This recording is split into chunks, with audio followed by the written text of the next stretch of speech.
afternoon. We represent the Hondo FFA chapter.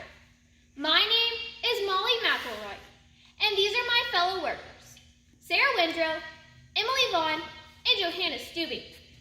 We are going to demonstrate how to build a 2-wire electric fence and explain its advantages. The electric fence has solved the fencing problem for many farmers, especially for temporary fences. An electric fence can be used in places where no other fences can be constructed. Some of the advantages of using electric fence are: its cost is only a portion of the cost of a permanent fence. It requires less labor for construction. It is temporary and can be moved to other locations. It can be used for pasture rotation or temporary grazing of fields, and it helps to control dangerous animals. The effectiveness of the electric fence depends upon the electric shock received by the animal when it comes in contact with it. It must be severe enough that the animal will turn back, but at the same time not harm the animal. It must also not be harmful to human life. An electric fence controller or charger works like a transformer. It sets the voltage up very high and the amperage down very low. The voltage can range from 2,500 to 6,000. While the amperage is so small, it is measured in milliamperes. Since amperage kills and voltage gives penetration, an electric fence is able to produce a painful shock and yet is safe. Some controllers operate on a 6-volt battery, some on a 120-volt current, and others are a combination battery and current. We're using the 120-volt current type. Several different kinds of posts can be used. Steel posts, wood posts, plastic or fiberglass posts, and steel rods like the ones you see before you today. You must assume that most of these posts have already been driven into the ground. However, we have prepared our equipment so that we may demonstrate how to drive the corner and end post in the ground. Barbed wire or smooth wire may be used. Some prefer barbed wire because it penetrates the hair of the animal better. Some prefer smooth wire because it is easier to handle while installing and is less expensive. Rusty wire should never be used. Feel free at any time to move up close and inspect our work. I will secure the brace wire to the corner and end post.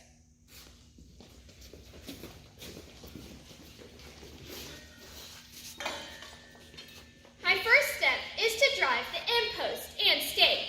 Notice that we have soil in these pipes to represent the ground.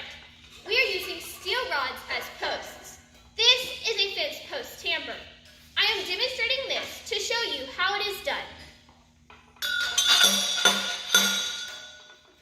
I will be driving this stake with this hammer because it is too short to use a fence post tamper.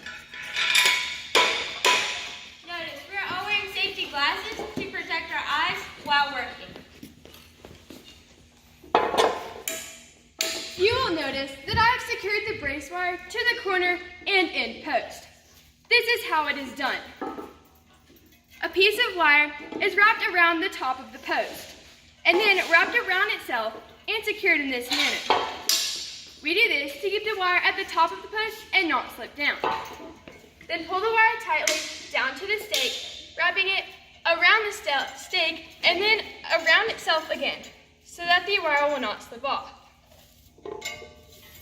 We do this to keep the fence straight at all times.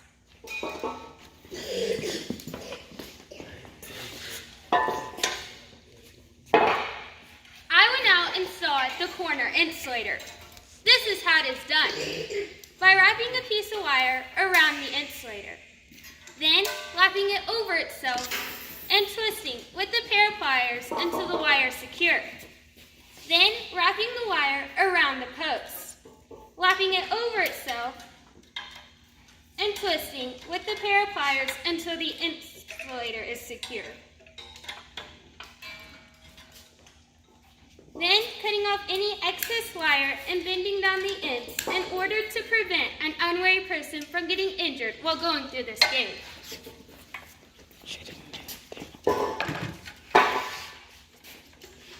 This is an electric fence charger or controller. Essentially, it is a transformer. It sets up the voltage very high and the amperage down very low. There are several different types of electric fence controllers. This is a Super Energizer 4. It is also known as a lead shocker. On the bottom of this fence controller are two posts. The first is the hot post, which will provide the electrical charge for our fence. The second is the ground post, which will provide the proper grounding for our charger. This is the extension cord, which will be plugged into a 120-volt outlet and will provide the power for our charger.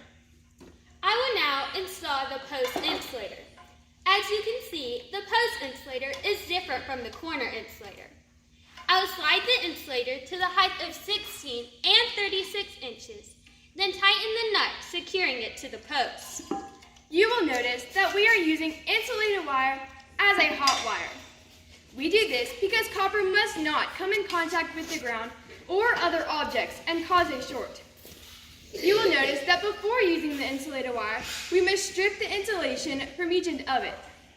This is done by placing the wire in the proper wire hole, which in our case is size 12, and pulling the insulation from the wire. This strips the wire in the desired location. At this time, Johanna will make a loop in the end of the wire to fit it around the screw on the hot terminal. This is done by grasping the bare portion of the wire and bending it at a 90-degree angle.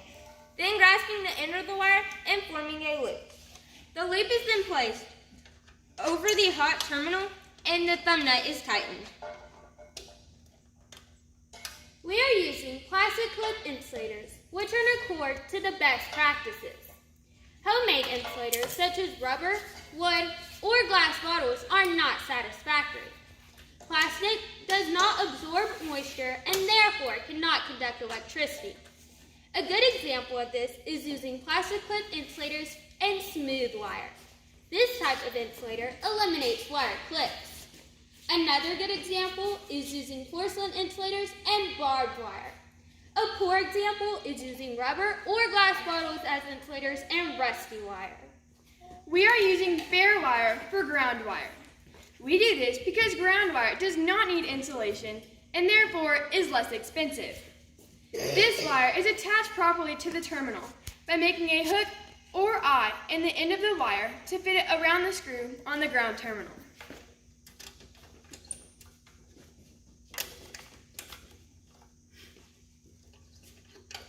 This allows the wire to be tightened as the thumb nut is tightened.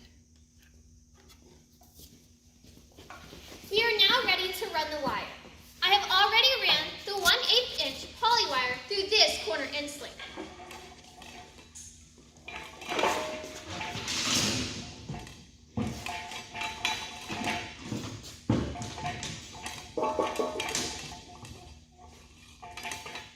I will run the wire twice through this insulator and secure it by wrapping it around itself. I have secured the ground wire to this rod, which will represent the ground rod driven 6 to 8 feet in the ground. This depth is required in order to have proper grounding in moisture. I will use the same method of attaching the clamp as I did the charger. I will now run the 17-gauge aluminum wire in the same manner as the first.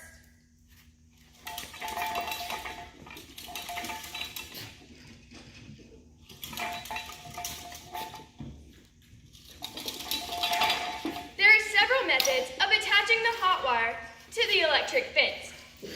One method is to strip the insulation from the insulated wire and wrap it around the fence. Another method is to use small kearneys. A kearney is essentially a U-bolt with a nut on top. The wire is placed in the U-bolt and the nut is tied securely. I am demonstrating this with a large kearney so that you may see. However, we are using small kearneys in our demonstration. I will secure this jumper wire, which will carry the current from the top wire of the fence down to the bottom wire. As you can see, we are keeping our work area free of any small bits of wire. If an animal were to swallow these bits of wire, it would get lodged in the animal's stomach and thus produce a disease known as hardware disease.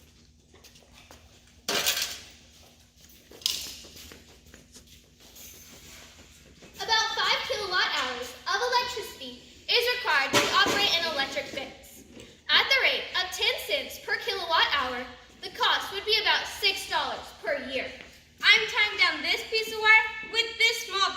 properly so that it will not spring up. This enables me to open the gate without touching the wire. It is good practice to place an identification mark on an electric fence in order to prevent an unaware person from touching it. You may or may not be able to... Oh my gosh.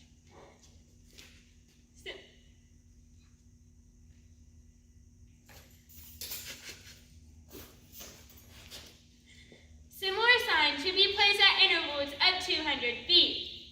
Some states require signs along roads and property lines.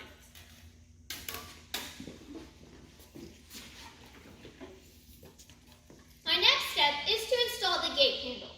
The gate handle also serves as an insulator. It contains a spring which allows it to stretch when the gate is opened. I will hook the gate handle on the gate loop and apply a little tension to the spring and secure it by wrapping it around itself. The proper height of the fence should be 2/3 the height of the animal. For cattle, 30 to 40 inches. For calves, 16 inches. Sheep and swine should have 2 wires at 8 and 16 inches. Mixed livestock should have 3 wires. We have run our wires at 16 and 36 inches. You will notice that we have posts located close together because of lack of space, but under actual conditions would be about 40 feet apart. You will notice that we are using an indoor model controller. One of the rules of the National Safety Council is that you must not use an indoor type controller outdoors unless provided with proper shelter. This small box will represent the shelter or shed that will house the indoor type controller. We are now ready to test the controller to determine if it is working properly. I will plug this extension cord into a 120 volt outlet. This will provide the current to the charger. You may be interested in knowing the price of the charger. This one retails for $109.95. Other chargers may be purchased at varying prices. This is an old fence controller.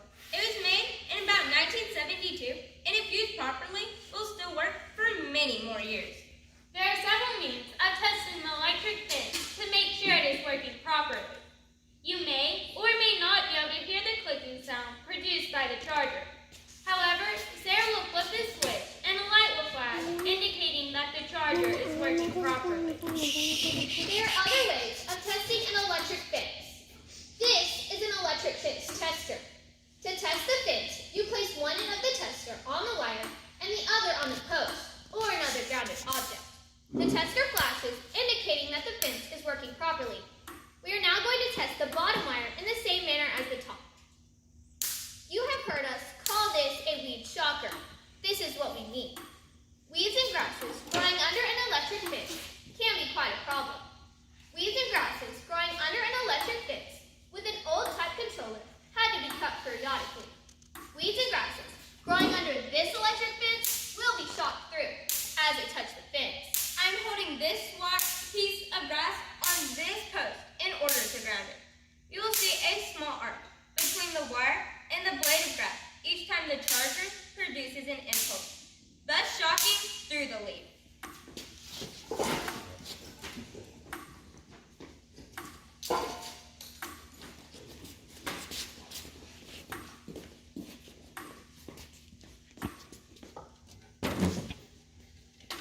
Sometimes a fence wire will need splicing. If this is the case, here is how it is done. A loop is made in one end of the wire. Then another wire is placed through this loop and wrapped around itself and secured in this manner. This will provide the necessary strength, but it is a poor electrical connection. Therefore, you must wrap the other end of the wire around the splice and secure it in this manner.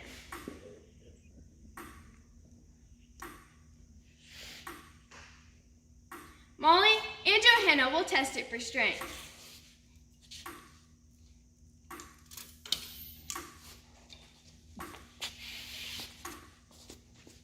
Another type of splice is the Western Union splice. This is a strong splice with a good electrical connection, as Sarah would demonstrate. To assemble this connection, Sarah would bend the wire at a 90-degree angle approximately 3 inches from the end. Then she will interlock the wire to the bends and tightly wrap the tail end of each wire to the opposite line.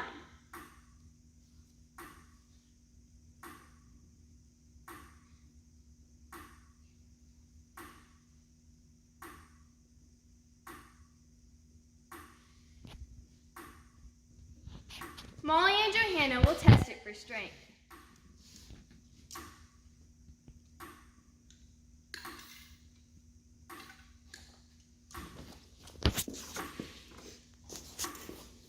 Here are a few rules published by the National Safety Council to follow when building an electric fence. Do not use homemade controller. Do not energize a fence without a controller. Only one controller per fence.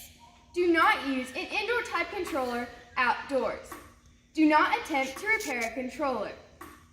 Provide a good ground. Use proper grips for the stake. Do not ground controllers to water pipes. Teach children not to play with electric fences. You have seen us build an electric fence. We have demonstrated how to drive and anchor a steel post, which under actual conditions would be about 40 feet apart. You have seen us run the wire and attach it to the post with insulators. We have connected the controller to the fence and ground. We have used simple tools that can be found on any farm. Linesman side cutters. Common screwdriver, wire strippers. And needle-nose pliers. The electric fence has solved the fencing problems for many farmers. Install one on your farm and reap the benefits of temporary fencing. This concludes our demonstration. Thank you. Woo!